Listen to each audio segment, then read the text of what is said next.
Você clicou nesse vídeo porque você quer saber se o elenco do Fluminense melhorou ou piorou. Talvez eu não te dê a resposta, eu vou te dar a minha resposta, mas a gente vai discutir sobre isso aqui, beleza? Deixa um like aqui embaixo, se inscreve aqui no canal, esse aqui é o canal Raiz Tricolor. A gente vai discutir vendo saídas e chegadas, se a gente fez uma boa janela, se essa janela o Fluminense melhorou, parece ter melhorado, parece ter piorado. Já falar um pouco sobre isso. Mas antes, deixa eu só te falar rapidinho sobre a Golcase, cara, porque tem muitos produtos legais lá na Golcase. Já falei aqui algumas vezes da Golcase e normalmente quando eu falo, a galera vai pra lá pra poder fazer compra, encomenda, enfim, etc. Ó, tem capinhas do Fluminense, tem muito produto do Fluminense lá que é legal. Tem garrafa, como eu já mostrei. Tem copo, ó, copo térmico personalizado. E aí, deixa eu dar só um toque aqui pra vocês, porque eu tava conversando essa semana e, enfim, trocando ideia ali sobre a Golcase, tinham me perguntado se, pô, mas eu consigo colocar uma foto minha que eles não tenham lá, capinha personalizada? Sim, galera, olha isso daqui só. Essa daqui é uma capinha personalizada, é óbvio, você não pode botar a foto que você quiser. Eu mesmo tenho uma, aqui, tava aqui do lado mesmo. Eu mesmo tenho uma, ó, deixa eu voltar pra cá. Aqui, ó, essa foto aqui, olha só. É uma foto minha e de Bia e de Murilo, lá em Londres, que a gente tirou e eu personalizei, fiz a minha própria capinha lá na Golcase. Usa o cupom JORNADA, se comprar 2 capinhas, você tem direito a ganhar mais 2 de graça. Garrafinha tá com promoção, tudo do Fluminense e de várias coisas também, tá? Tem Disney, tem Warner, tem heróis, tem princesas e tudo mais, beleza? Vamos lá, discutir a nossa discussão do vídeo. Beleza. A gente passa a falar aqui agora, então, sobre... Eu vou deixar claro que só a inspiração que eu tive foi por um tweet que passou pela minha timeline, e aí depois eu também não consegui encontrar ele totalmente e tal, mas a ideia veio de lá, tá? Então, infelizmente, não posso citar ali 100% do crédito, né? Mas deixa eu anotei aqui do lado pra gente poder ir discutindo. Vamos lá, tá? A primeira discussão aqui é a seguinte. Como que vai funcionar? Eu vou pegar jogadores que chegaram, jogadores que saíram e tentar mais ou menos igualar por posição. E aí a gente discute rapidinho, tá? Por exemplo, chegou um zagueiro pro Fluminense. Esse zagueiro é o Freitas. Saiu um zagueiro, que é o Felipe Melo. Houve uma melhora na zaga do Fluminense com a saída do Freitas e a saída do Felipe Melo e a chegada do Freitas? Na minha opinião, essa discussão não pode ser baseada em quem o Felipe Melo é, mas sim o que o Felipe Melo estava jogando. O Felipe Melo foi muito importante em 2022, foi um pouco menos, mas em 2023, principalmente, ele foi muito importante dentro e fora de campo, e em 2024 teve a sua importância dentro de campo. Mas a gente não pode esquecer que a liderança do Felipe Melo, ela tem uma data de validade, ela tem, até mesmo dentro de um elenco que começa a ter mais qualidade, começa a ter jogadores mais fortes, ela diminui um pouco a importância. Boa parte do que o Felipe Melo tinha como seu principal trunfo, o Thiago Silva já tinha, e não é à toa toda aquela questão que teve no final do ano. Por outro lado, o Felipe Melo, na sua carreira, é infinitamente melhor do que o Freitas, que até agora não se apresenta como um grande zagueiro. Só que eu acredito que, neste caso, o elenco está igual, mas diferente. Que frase solta, hein? Qual é o meu ponto? Está igual em nível, mas trouxe um jogador de característica diferente, que vai ter qualidades diferentes do Felipe Melo e defeitos diferentes. Acho que em nível de elenco iguala. Por quê? O Freitas se mostra um zagueiro realmente com algumas sérias dificuldades, tanto de bola no pé, de saída jogando e tal, quanto também, enfim, aí acho que os outros porém são mais por conta de tempo ainda de adaptação. É um zagueiro extremamente físico, que vai entregar aquilo que o Felipe Melo já não entregava, que explosão para antecipar num jogador, a bola pelo alto o Felipe Melo já não tinha mais o mesmo corpo. Compensação que o Felipe Melo às vezes conseguia entregar, que era uma saída de bola, com uma bola longa, lançamento em profundidade. Isso não dá para contar muito com o Freitas, não. Então nesse aqui eu boto igual, beleza? Vou botar aqui um símbolo de igual, sabendo que são jogadores muito diferentes. Então a gente melhorou em alguma situação, piorou em outra. Essa é a minha avaliação inicial. Bem, vamos lá. No meio, na lateral, vamos pra lateral direita a gente não mexeu, no gol a gente não mexeu, na lateral esquerda a gente trocou o... Considerando o elenco do ano passado, a gente trocou, de certa maneira, Marcelo e Diogo Barbosa por René e Fuentes. Mas como eu tô considerando só o final do ano, já vou desconsiderar o Marcelo aqui dessa conta e vou desconsiderar o Fuentes também como chegada, beleza? Então vou tirar o Fuentes e vou tirar o Marcelo. Então vou considerar só René versus Diogo Barbosa. Aqui eu acho que a gente melhorou um pouco. O Diogo Barbosa passa uma impressão pra mim, pelo menos, não sei se é a mesma coisa pra vocês. Ele passa uma impressão pra mim de que ele é mais jovem. Muito mais jovem do que o René. E não é verdade, tá? Se você botar a idade dos dois, quer ver? Eu acho que é 2 anos de diferença só. O Diogo Barbosa tem 32, o René tem 32, não é nem 2 anos de diferença, que isso? É da mesma idade. Só que o Diogo Barbosa e o René, os dois, não tem como negar que os dois têm uma carreira super vitoriosa. O Diogo Barbosa talvez seja semelhante à discussão do Freitas e do Felipe Melo. Tem valências diferentes. O René é um bom lateral de marcação, de ocupação de espaço, de força física, mas entrega muito. Com a bola no pé, o René hesita demais às vezes, e isso para um lateral é um problema. Por outro lado, o Diogo Barbosa fazia partidas terríveis, mas conseguia entregar de uma maneira diferente. Ofensivamente, o Diogo Barbosa tinha uma linha de fundo muito boa, dava muita opção na linha de fundo, expandindo o nosso lado esquerdo e tal, que o René não vai fazer tanto.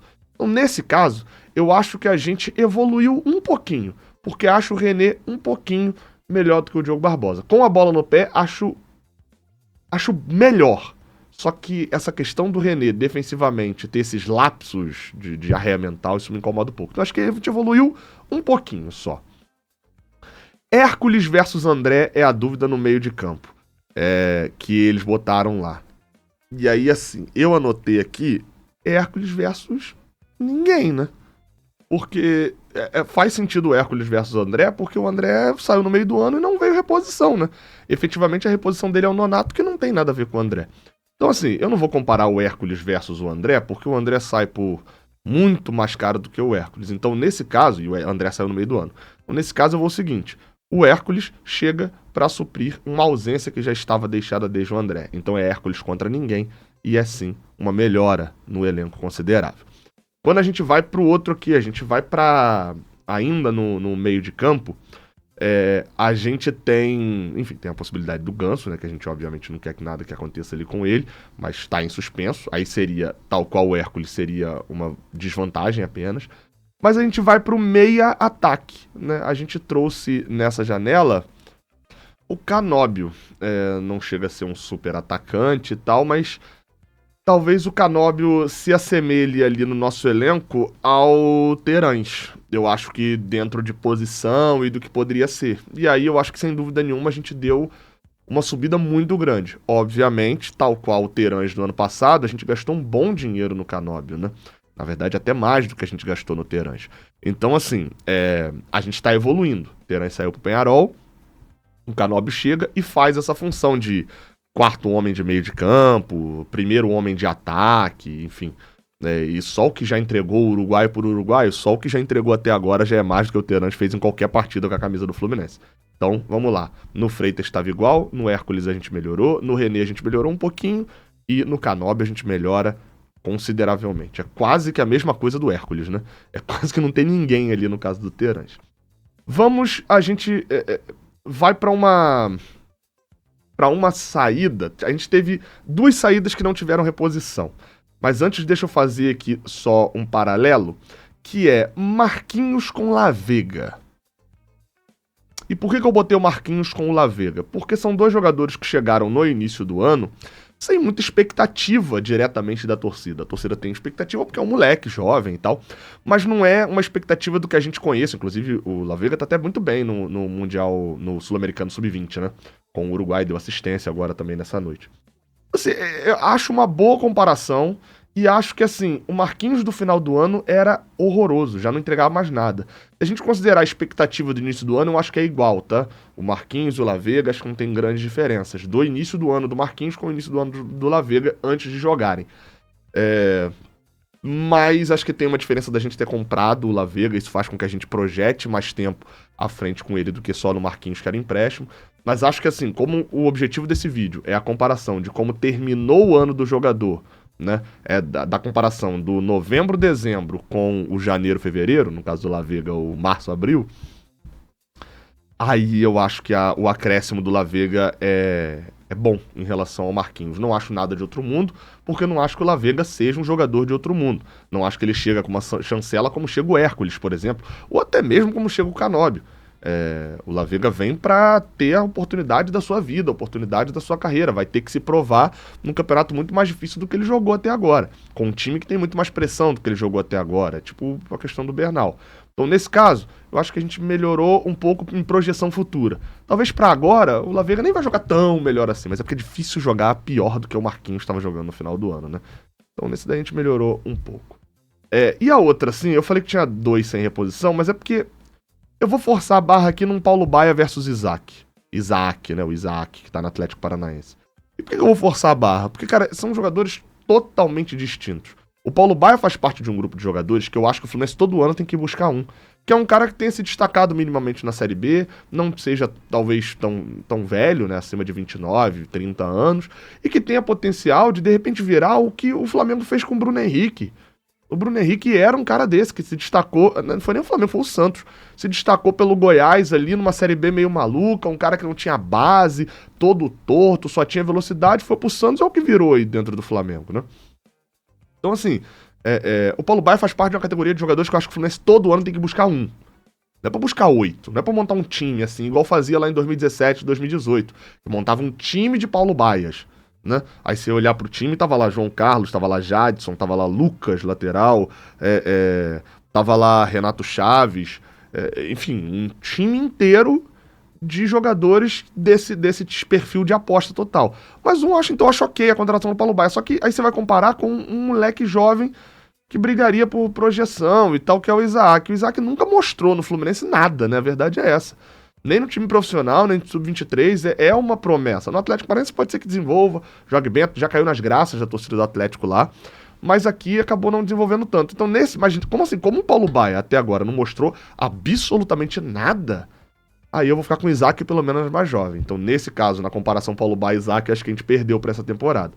E um outro que acabou ficando sem reposição é o John Kennedy, né? O John Kennedy saiu, era um dos 3 camisa 9 do Fluminense. Na verdade, ele era o camisa 9, junto com o Cauã Elias e o Germancano. Saiu o John Kennedy do final do ano, sem reposição, a gente tá melhor do que tava no final do ano. O John Kennedy dos últimos, do 2024 como um todo, mas vou tirar ali aquele momento que ele faz 2 gols em jogos seguidos e tal, de maio, junho pra cá. O John Kennedy ou nada era nada, porque o nada não irrita e o nada não custa dinheiro. O John Kennedy não vinha querendo nada com a hora de Brasília. Mas foi lá pro México, começou a jogar e tal, enfim. Como não teve reposição, eu não vou entrar no mérito aqui. John Kennedy ou nada, obviamente que fazia sentido. O John Kennedy nem devia ser um jogador tão caro assim. Agora, se a reposição fosse o Rony, por exemplo, eu consideraria que a gente melhorou. Obviamente, um joga, um tem 60 jogos na carreira, o outro tem 60 jogos por temporada, né? Mas o custo do Rony era o grande problema, como a gente já falou algumas vezes. Então, assim, creio que na expectativa em relação ao final do ano, a gente melhorou um pouco o nosso elenco. Eu nem botei aqui na conta jogadores como, assim, Hércules versus Gabriel Pires, porque eram jogadores que já estavam fora já há muito tempo, né? Já estavam para rescindir mesmo, né? Então, eu nem coloquei, assim como não coloquei o Marcelo nessa conta, não coloquei o Serna, que foi contratado, e o Fuentes no meio do ano passado, ou o Bernal. Botei só ali a nossa avaliação em relação a outubro, novembro e dezembro, e o que seria o elenco para janeiro, fevereiro e março. Beleza? Acho que deu uma melhorada. Pode ser que ao longo da temporada eu vá me desiludir com alguns jogadores, eu vá olhar pro... É difícil olhar pro René e achar pior que o Diogo Barbosa. Mas pode ser que eu olhe pro Freitas e fale, pô, saudades do Felipe Melo, apesar de eu ter achado que era igual. Pode ser que eu olhe pro Canóbio jogando e fale, nossa, é muito pior que o Marquinhos, né? Porque ainda custou muito mais, ou muito pior que o Terãs, né? Porque não joga a mesma coisa e tal. Pode ser que eu olhe pro Lavega e fale, volta Marquinhos. Mas a minha avaliação no início do ano é essa. Deixa aqui embaixo na caixa de comentários a sua opinião sobre essas comparações, beleza? Tamo junto, até a próxima. E aí, o nosso elenco melhorou? Valeu!